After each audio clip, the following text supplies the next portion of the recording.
3 years ago, I reviewed the first Coffee Talk game, and despite a few nagging issues about the game's difficulty and presentation, I quite enjoyed it. So it should come as no surprise that I would recommend Coffee Talk Episode 2, Hibiscus and Butterfly, because it's more of the same. This doesn't mean that there aren't any changes, of course. In fact, there are actually a surprising number of changes made in this sequel, but several of them are quite subtle, and things I wouldn't have noticed had I not reread my old review of the first game ahead of writing this one. Let's start with those obvious changes then. There are two new types of drinks the player can make, Hibiscus and Butterfly Pea Tea, hence the game's subtitle.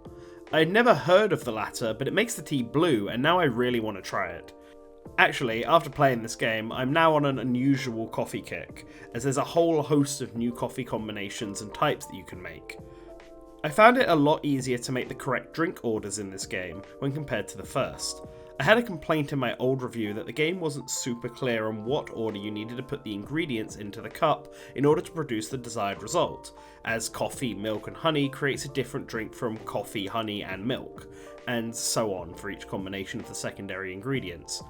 Yet, in episode 2 I had a significantly easier time figuring this out, which I think is thanks to a combination of there being more drink options available, the game now increasing your failure limit to 5 instead of the previous game's 3, and clearer instructions on the correct order from the clientele themselves.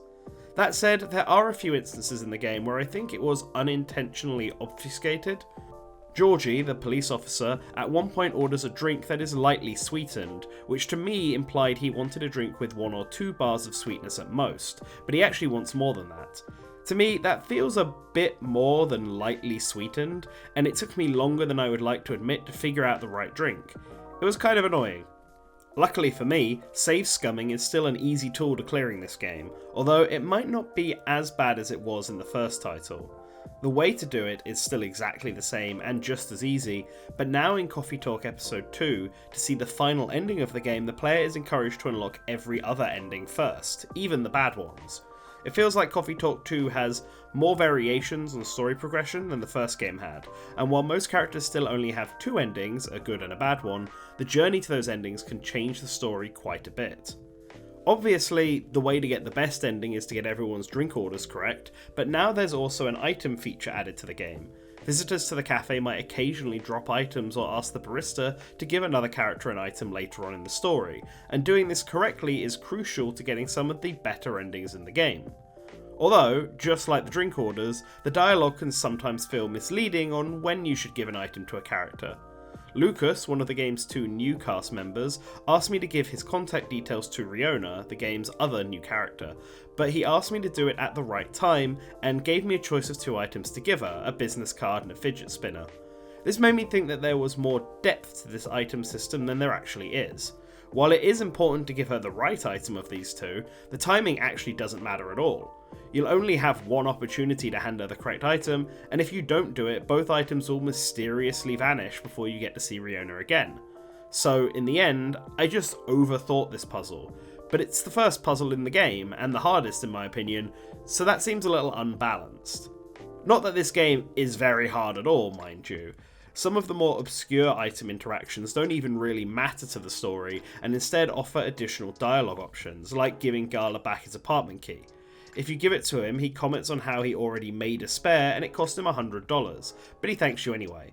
But if you give it to Hyde instead, he'll pass it on to Gala and that will save him $100. This does not affect the ending you get for Hyde and Gala at all, or your friendship rating with the duo, and neither does not giving them the keycard. It's just a little secret to be found in the game and gets you a little achievement. And there are actually a lot of little secrets like this, especially in the background. While the game takes place entirely in the cafe again, it doesn't get as boring as it did in the original game because there are changes going on. Most of the time it's raining, but sometimes it will stop. The power might go out at key moments or flicker on and off due to a thunderstorm, and as you go through the game and reach key plot points, you can get items that the barista then puts in the background of the cafe, changing it ever so slightly.